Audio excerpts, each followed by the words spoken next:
Conversa de bastidor, com Bernardo Melo Franco.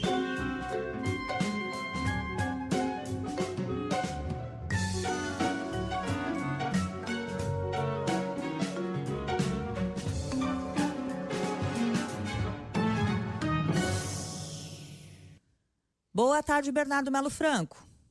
Boa tarde, Cássia. Boa tarde, Sardenberg. Boa tarde, ouvintes da CBN. Bernardo está na redação do Rio de Janeiro, na CBN do Rio de Janeiro. Tudo bem, Bernardo? Tudo bem, Sardenberg? Estou aqui no Rio e hoje o nosso assunto é Rio de Janeiro, né?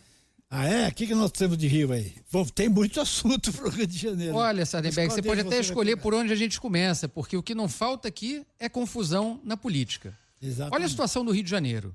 Nos próximos dias, o Carioca vai ficar sem o governador e sem o prefeito da capital. Tanto o Cláudio Castro quanto o Eduardo Paes estão de saída e essa debandada, claro, vai causar reflexos aí na política do Rio, que, aliás, ganhou um novo ingrediente de confusão ontem com a decisão do ministro Luiz Fux, que suspendeu as regras da eleição indireta para o governo do Estado. Mas vamos por partes? Vamos. A primeira saída confirmada é do prefeito Eduardo Paes.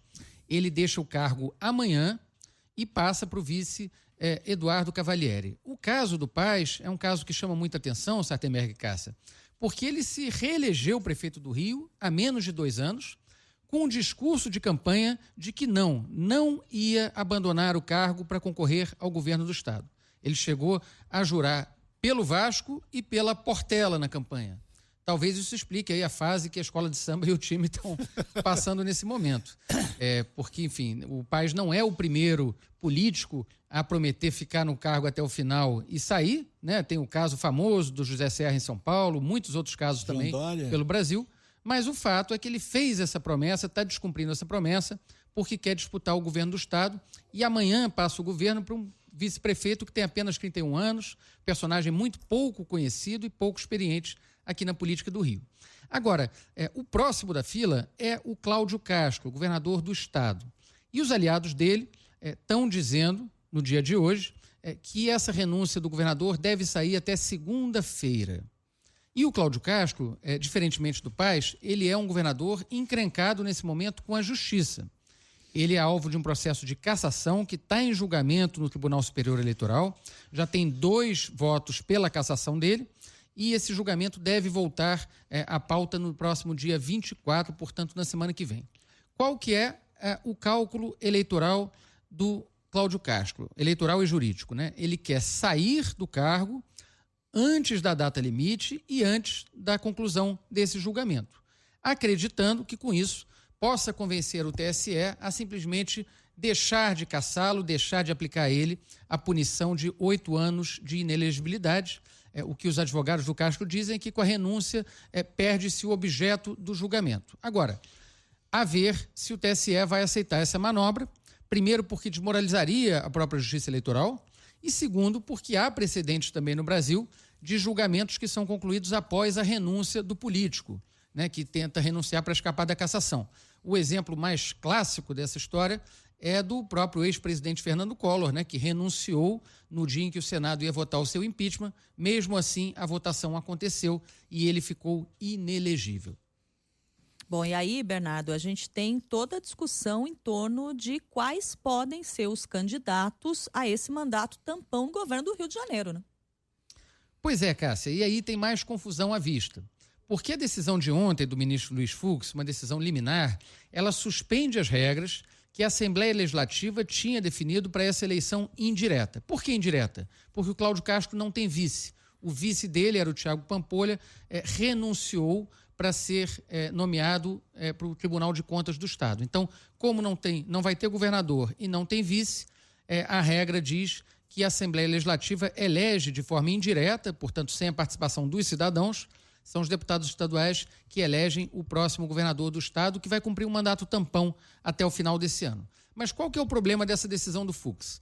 Que ela tira do jogo, ela elimina as chances dos candidatos que estavam mais bem posicionados nessa história, que eram o secretário Douglas Ruas, aliado do Cláudio Castro, e o ex-deputado André Siciliano, aliado do Eduardo Paes. E por quê? Porque eles exercem hoje cargo em governos, no Poder Executivo. Portanto, o ministro Luiz Fux derrubou uma regra que permitiria a desincompatibilização em apenas 24 horas. Ou seja, o sujeito ia poder pular do galho do governo para o galho do outro governo em um dia. E isso foi julgado inconstitucional pelo ministro do Supremo. Agora, vejam a novidade que surge de ontem para hoje. Eu publiquei há pouco aí no meu blog do Globo, Sardenberg e Cássia, a seguinte informação, que o prefeito Eduardo Paes, diante desse novo cenário de indefinição na Assembleia Legislativa, está negociando apoiar um deputado bolsonarista para ser o governador tampão.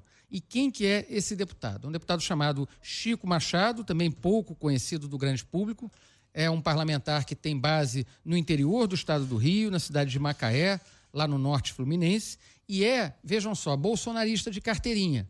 Inclusive, costuma usar as redes sociais para defender o Jair Bolsonaro, protestou contra a prisão, protestou contra a condenação, e mesmo o Eduardo Paes sendo aliado do presidente Lula, esse seria o nome que ele está estudando apoiar para a eleição indireta. Por que ele apoiaria esse candidato? Por duas razões. Primeiro, porque ele não tem maioria para fazer alguém do seu próprio grupo político. E segundo, porque nesse acordo estaria sacramentado que o novo governador aceitaria apenas ficar até o fim do ano sem disputar um novo mandato em outubro, portanto, abrindo caminho para o Eduardo Paes se eleger. Agora, fica difícil para o eleitor entender essa confusão toda, essa incerteza toda, né? O Chico Machado, esse deputado bolsonarista que pode ser apoiado pelo Eduardo Paes, até pouco tempo atrás era secretário de governo e também líder do governo Cláudio Castro na Assembleia. Então vocês vejam que essa turma muda muito de camisa para sempre permanecer perto do poder. Tá certo. Agora, essa história de o prefeito ser reeleito, dizer que não vai sair e sair, no final das contas acaba sendo uma decisão do eleitor, né? Se o eleitor aprovar, eleger o cara para governador, tá tudo bem, né? É uma forma de ver, Sardenberg, mas por outro lado também banaliza muito, né, o rompimento de promessas. O sujeito se candidata dizendo que não vai fazer uma coisa e na primeira oportunidade faz. Pega mal para ele, pega mal para a política como um todo. Claro que tem outros casos também de políticos que acabaram sofrendo na pele o efeito disso. O próprio José Serra depois tentou voltar à Prefeitura de São Paulo em 2012, vocês se lembram, foi derrotado pelo Fernando Haddad e o principal ponto ali, martelado na propaganda, era que o Serra não tinha palavra, porque ele tinha prometido ficar na Prefeitura e só usava o cargo como trampolim político. Mas, de fato, é uma realidade no Brasil e isso acaba fazendo também com que a gente viva, em alguns momentos, a impressão de que está numa república de vices. Né? Vários políticos que não são conhecidos do eleitorado se elegem vice e, de repente, assumem grandes prefeituras, governos de Estado, até mesmo a presidência da República. Bernardo Melo Franco. Obrigado, Bernardo. Até a semana.